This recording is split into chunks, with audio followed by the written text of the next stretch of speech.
Because while all this utter destruction is occurring, the elect are going to be at peace because they know their salvation is near. Going pursuant to Romans 13. I got an example. Like, why is it that all these, you know, you've heard about all these killings they had? I'm talking about like these mass murders.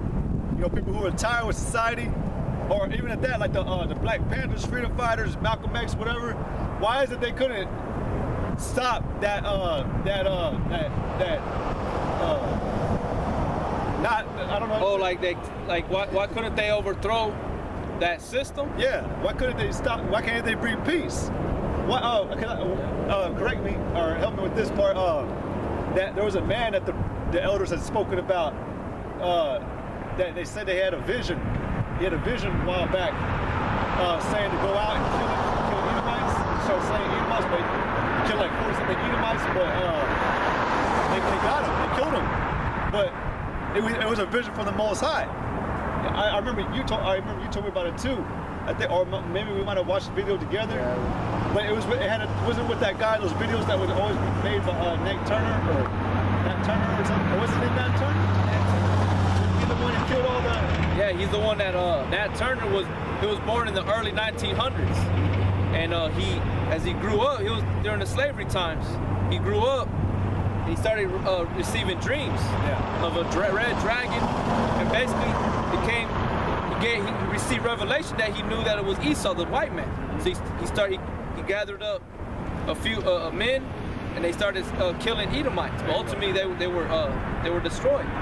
That was what we talking about. Yeah. Nat Turner. But it seems like all these men that tried to rise up in this time, why couldn't it? It just wasn't time. The same reason with the Maccabees. That's another one good. The Maccabees, or Judas Maccabeus.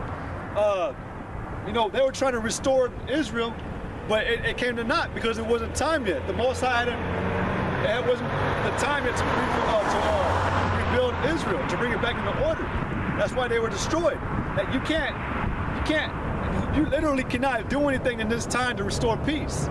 Yahweh Shai himself, because he's saving Esau for himself, to deal with him. We already know, because we already spoken about it, how it started with Cain. And Cain was going to have to deal with Yahweh himself, man. That's because that's going to be one of the glories of the Lord, where he's going to deal with them and be like, no, I'm going to deal with them and let y'all know that only I can take them out and y'all can't. But that's why you can't, that's why all these men fell. Like Malcolm X and Martin Luther fucking King, man, he wasn't no king, he was a liar too, man. He was a false prophet. But the point, he was named after Martin Luther, the one that founded the Lutheran Church. His father named him after that motherfucker. And they try to call him Dr. Martin Luther King, man, but he's a false prophet. The scriptures tell you in Jeremiah 23, clearly, I have a dream, you know, don't trust him. You know, but these men cannot establish peace. This is not your rest. You're not going to find peace on this side, no matter how hard you try. And no matter how hard you're being deceived, you're not going to get it. You're going to be destroyed, like we just brought out in Isaiah. And many that are led by these people are destroyed by them because they're giving you that delusion. All the prophets and priests that are prophesying in the name of peace, they're liars. I got this first Maccabees chapter 1. It says verse 29. The land, or verse 29. And after 2 years fully expired, the king sent his chief collector of tribute unto the cities of Judah, who came unto Jerusalem with a great multitude, and spake peaceable words unto them, but all was deceit. For when they had given him credence, he fell suddenly upon the city and smote it very sore and destroyed much people of Israel. Right. You know, and I think also too, in like the Daniel, the 11th chapter, it talks about the same thing with Antiochus. I'm like, you know, and that's how they're doing it right now too, man. That whole delusion, that whole vibration of peace, prosperity time.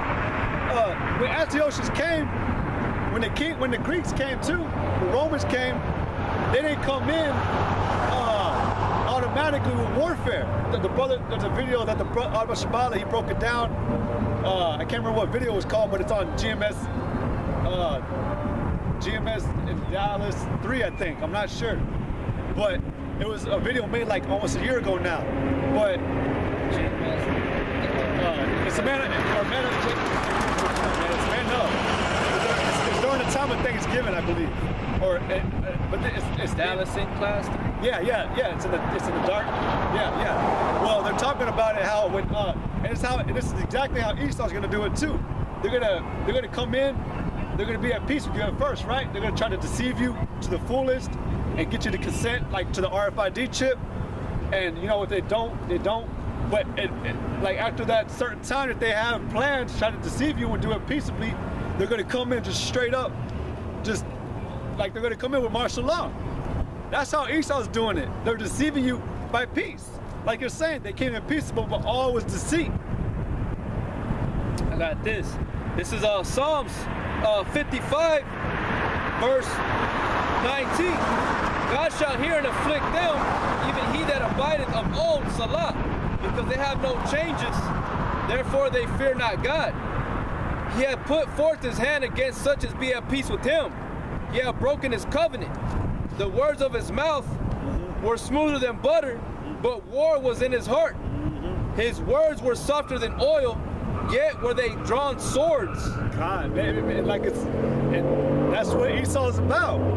That's what he's doing, man. Like we always told you, man, never trust your enemy. The scriptures tell you in Proverbs, believe not a man when he comes with smooth words, for 7 abominations are in his heart. That's Esau, man. Esau is nothing. It's just Esau's the most deceptive counterpart of Satan there is on this earth today. And he's doing nothing but spreading you lies, giving you lies. Like, you know my son, man, you know, he's only like a year and 7 months old, or 6 year and a half old. And I don't want him to be learning the ways of this kingdom, you know, and being a man of the truth. If I have a son or I have a son in this life, I'm not gonna be taking him to school and shit. I'm not gonna be letting him learn these customs, man.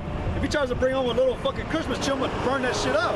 The point is, it's hard to do that though, because Esau, like with the TVs, everywhere you go, you got Christmas lights. You know, it's hard, man, because of how Esau just puts it out and just keeps throwing it.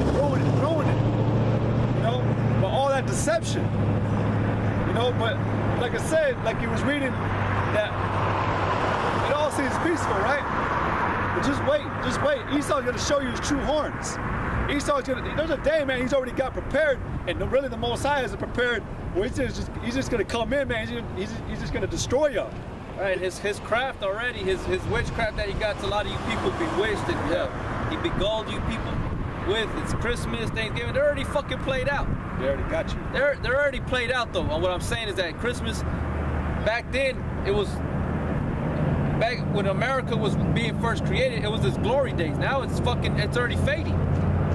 You know, everything about it's traditions, everything it's fading. So he knows they're fading. So what? He's bored. He's tired. So now he's gonna start fucking killing. He's gonna take joy in killing you physically now, trying to destroy your souls now. You know what I'm saying? Because he's already got you, already brainwashed you with all these philosophies, doctrines.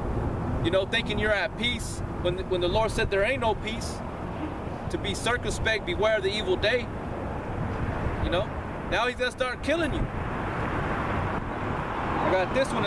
This is Ecclesiasticus chapter 12, verse 16. An enemy speaketh sweetly with his lips, but in his heart he imagineth how to throw thee into a pit. He will weep with his eyes, but if he find opportunity, he will not be satisfied with blood. Right, like I said, when he finds opportunity, right now, like the brother's saying, you know, he's getting fed up with just sitting back, knowing he got you already. Now he wants to get blood. Now he wants blood.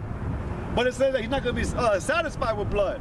He wants to do more. He wants to torture you. He wants to find new ways to mangle a body up or just fuck you up, man. Like the brother say, like a mad scientist. Yeah. Like we don't know the limits of Esau, man. Like the brothers say that they got shit out there, guns, you know, these devices that we never heard of. You know, they got newly created diseases that I don't know what they're capable of doing. This dude's a fucking, he's a demon. He's an adversary. Satan. Shaitan. He's evil, man. There's nothing good about him. Like we had a few weekends ago, there's no truth in his bones. There's nothing, and nowhere in his body is there truth. You know? He was created to be exactly what he is, a devil, an enemy, a liar, a whipping stick against those that are simple, that are weak, because that's exactly who the devil he seeks for, is the weak. It's just like you got a flock of lambs, you know what I'm saying, and they're going down the field. Out of all that, in those woods, there's got to be a wolf watching. Wolves, foxes, right? Badgers will probably even try to attack them. So basically, what I'm saying is that they're looking for those that are straggler, that are weak. They're not as fast. They're looking for the young, right? You know, the young ones, the ones that are not fully grounded. They ain't fully experienced the dangers of being in the wilderness. Look, all you got to do is go to on the Discovery Channel and watch what goes on in Africa. You know, how the lions stalk their prey. You know, the crocodiles, they wait patiently underneath the water until they see that one opportunity. They see that one deer that's drinking water and it looks away. That one blink and boom, that's what got them. They're so keen, those predators are so keen at that stuff, man. And that's how the spiritual Satan is, man. At your weakest point, Esau, he knows that when you're at your weakest point, that's why constantly on the television, you're seeing all this shit, these fucking flashes, all these seductive, these women looking at it like if they're looking right at you. You got these fucking dudes on there with their shirt off and trying to show their fucking body, and your woman's next to you. You know in her mind she's fucking lusting after that. So Esau is fucking constantly throwing shit at you, man. Because he knows that if he stops, you're gonna find out the truth. There's a possibility you're gonna start thinking for yourself. You start thinking on your own. You know, you're gonna be like, man, I need to come to the Bible. I need to read more. But yeah, he's distracting you. You know, and y'all are the weak. The reason I brought it up because that's what happens to the weak. Yeah. The simple. You know, like how you 2/3, man. Like, you know, we already know you're not gonna get it, but how can you not? Like, how can you not see that stuff though? Because like, I know a lot of you 2/3, y'all like to talk about Satan as this red demon and everything, how he's out there and how y'all know he works. Like I met some 2/3 that know that like Satan, like that's how Satan attacks. Like he just ponders, gets thrown those darts, throwing like you're saying. But how can you not see that and relate it to real life? Real life, like Esau, man. Like you said, that's true, man. On the TVs, that's the best example because that's how you just like we were talking about it a while back about the subliminal messaging, how how do you brainwash someone, and actually they'll use those techniques to where they'll like trap your head, and they constantly throw a message flashing. That's why they tell people with who have episodes of seizures to not watch things like that because it'll trigger that seizure. But it's just the exact same way with the mind. How you trigger your mind to believe those things that they're pushing out. Like this whole Christmas shit. All you hear today, like I went to Mr. Gay last week, all I hear was fucking jingle bells on the way, all that man. fucking bullshit. And you can't go to the back and be like, look, I don't want to hear that shit right now. Can you turn it off? You can't do nothing about it. They're just gonna continue playing it. Like I walked into the mall yesterday and they were playing all that Christmas Carol shit. Yeah. And what came out my mouth, I just felt this feminine spirit everywhere, man. Like everybody was just this jolly. Yeah. You know, yeah, man. they you know, they're with their families. You know, but what they're preparing for is that day of joy on December 25th, Christmas Day, whatever the fuck, Eve, whatever. But that's what I felt. It's too much happiness. Who the fuck is happy, man? Nobody's fucking happy. Quit lying to your fucking selves, man. Y'all are miserable. The scriptures already bear witness to y'all are fucking miserable people. Quit lying to yourself. Though you say you're rich, you got everything, right? You're still a miserable piece of shit. You still probably fucking another dude, and you don't even know it, or you probably know it. This fucking place is wicked. But I felt that little feminine spirit in there, man. Yeah. There was a feminine spirit. This Christmas, this holiday shit, going back to Saturday night, what were they doing? Having orgies. That's fucking wicked. That ain't manly. What does another man have to do with another man? Fucking another dude. That's feminine. That's evil, man. That's wicked. That's a fucking what? Yes. You know? That shit like that. But you know joy what? To the world. Yeah. Joy to the world. What is it? The gay man's here. I think it's not the gay man, but I think it's something like that, man. Or they're like be happy and gay, man. Like people, make jokes about that word gay, but they say it means happy. But they twist it and be like, be gay, shit, man. But they use it as a a derogatory term to the fact these fucking sodomites. But like the brother said, why y'all so happy, man? What are y'all jolly for? What the hell is it to be jolly about? In a goddamn thing to be jolly about. We're in a time, like I was thinking about it earlier too, because I was thinking about the scripture where to find it. I know it's in one of the minor prophets where it was talking about Israel, that they were going to actually build, where it said they had to build the they were going to have to inhabit the wasted cities. And y'all aren't, because I was thinking, what came to my mind was my chick's dad's family up there in Del Rio, but I went into the house last year and it looks like shit, man, because a bunch of fat ass people live there. But how can you be happy in a place that's all run down, like those waste cities? What's there to be happy about? You ain't got shit for your life, man. You people ain't got nothing for your life, but yet y'all are happy as hell, like it's a heaven times infinity, man. What the hell is to be happy about? Where's the peace? Where's the peace in a man coming to you the next day, stealing your TV that you just got on Christmas Day, man? Where is it? Where's that peace? Now you're sad as hell. This is 1 Peter chapter 3, verse 10. For he that will love life and see good days, let him refrain his tongue from evil, and his lips that speak no guile. Let him eschew evil and do good. Let him seek peace and ensue it. Right, but how do you do good though? It says let him eschew evil and do good. What is that good thing? Obeying Yahweh Shem Yahweh Shai. And it says let him seek peace and ensue it. What is that peace? This word. This word is what gives you spiritual peace. Not as the world gives peace. Like Yahweh Shai said, I give you peace, but not as the world. But if you want to enjoy, have a good life, the scriptures tell you that. What does it say? Honor that father and mother. That you will prolong your days on the earth. What is that? You're obeying the father and the commandments. The commandments are the mother. The mother is the law of wisdom. There's a right way to do things, man. There's a wrong way. There's a right time to do it, and there's a wrong time to do it. Like the scriptures were always saying about Israel. As soon as they came out of Egypt, it's like pretty much as soon as that flood receded back down, they started rejoicing, started wanting to play and everything.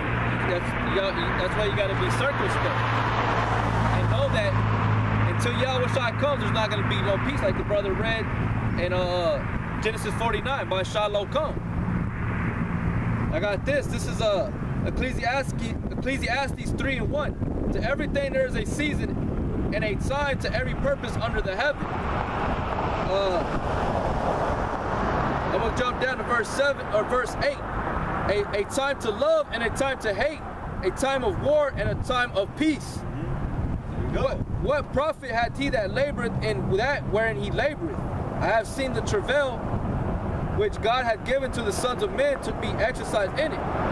He had made everything beautiful in his time. Also he has set the world in their heart, so that no man can find out the work that God maketh from the beginning to the end. Right, but but that's the point. But Solomon could have also said too, like, what is the profit of a man trying to find peace in a time when there's no peace? Because that's what the scripture is saying. Like, there's a time for everything, man. You can't. And whatever, and like, if you even read to verse 14 in that chapter, it tells you that what the Most High has laid down, no man can take away or put to it. So the Most High made a certain